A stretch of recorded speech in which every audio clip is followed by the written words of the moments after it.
கூலி டைரக்டர் லோகேஷ் கனகராஜ் இயக்கத்துல நம்ம சூப்பர் ஸ்டார் ரஜினிகாந்த், சத்யராஜ், நாகார்ஜுனா, சுதிஹாசன் அப்படின்னு சொல்லிட்டு சினிமா பட்டாளமே சேர்ந்து நடிக்க ஆகஸ்ட் 14 இப்போதைக்கு திரைக்கு வர காத்துக்கிட்டு இருக்க ஒரு தமிழ் ஆக்ஷன் பேன் இண்டியன் திரைப்படம்.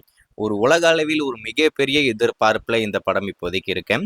கண்டிப்பா இந்த திரைப்படம் மிகப்பெரிய சம்பவம் பண்ணும் அப்படின்ற மாதிரி தான் நம்ம எல்லாரும் எதிர்பார்க்கிறோம். ஆனா நம்ம லோகேஷ் கனகராஜ் அவருடைய கெரியரை எடுத்து பார்க்கும்போது இந்த படத்துக்கு ஐப் என்னமோ பெருசா இருந்தாலும் ஐப் ரொம்பவே உச்சத்துல இருக்கு. அதில் நான் எந்த ஒரு மாற்று கருத்தும் சொல்லல. ஆனா ட்ரைலருக்கு இந்த அளவுக்கு ஒரு மோசமான வரவேற்பு நான் எதிர்பார்க்கவே இல்லை. அவருடைய கெரியர்லயே இந்த அளவுக்கு ரொம்பவே கம்மியான வரவேற்பு கிடைச்சிருக்கிற ஒரு பெரிய படம்னா அது இந்த கூலி மட்டும்தான். எதுக்காகன்னு தெரியல. மேபி ட்ரைலர் ரொம்ப சுமாரா இருந்தது. அதனாலேயே என்னமோ பெரிய ரெஸ்பான்ஸ் இந்த கூலி படத்துடைய ட்ரைலர் கிடைக்கல. இந்த படத்துக்கு ஏற்கனவே சென்சார் வாங்கிட்டாங்க. கிளீன் ஏ சான்றிதழ் வாங்கியிருந்தாங்க. அதை பத்தி நம்ம பேசியிருந்தோம். இப்போ என்ன ஆச்சுன்னு தெரியல. மீண்டும் ஒரு 25 செகண்ட் சீனை எக்ஸ்ட்ரா ஃபுட்டேஜை ஆட் பண்ணி மீண்டும் இந்த படத்தை சென்சார் பண்ணியிருக்காங்க. ரன் டைம் ஏற்கனவே 3 மணி நேரத்துக்கிட்ட இருக்கு. ரன் டைமை குறைப்பாங்கன்னு பார்த்தா இன்னும் ஒரு 25 செகண்ட் ஆட் பண்ணியிருக்காங்க. சரி, ஆட் பண்ணுற நல்ல விஷயம் தான். பட் ஆனால் என்ன ஆட் பண்ணாங்க அப்படின்றது தான் ஒரு மிகப்பெரிய டிபேட்டாக இப்போதைக்கு போயிட்டு இருக்கு.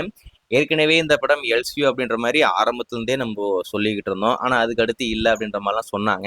ஆனால் நம்ம ரீசெண்டாக விஷ்ணு யாதவன் என்ன சொல்லியிருக்காருன்னா, இந்த படம் எல்சியூவா இல்லையா அப்படின்றது நீங்கள் படம் பார்த்து தெரிஞ்சுக்கங்க, படத்தில் தெரிஞ்சிடும்.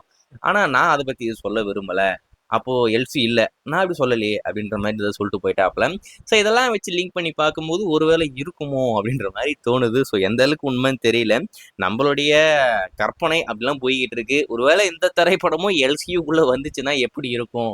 இந்த 25 செகண்ட் என்ன ஆட் பண்ணாங்க அப்படின்ற மாதிரி எனக்கே ஒரு ரொம்ப எக்ஸைட்டிங்கா காத்துக்கிட்டு இருக்கேன்.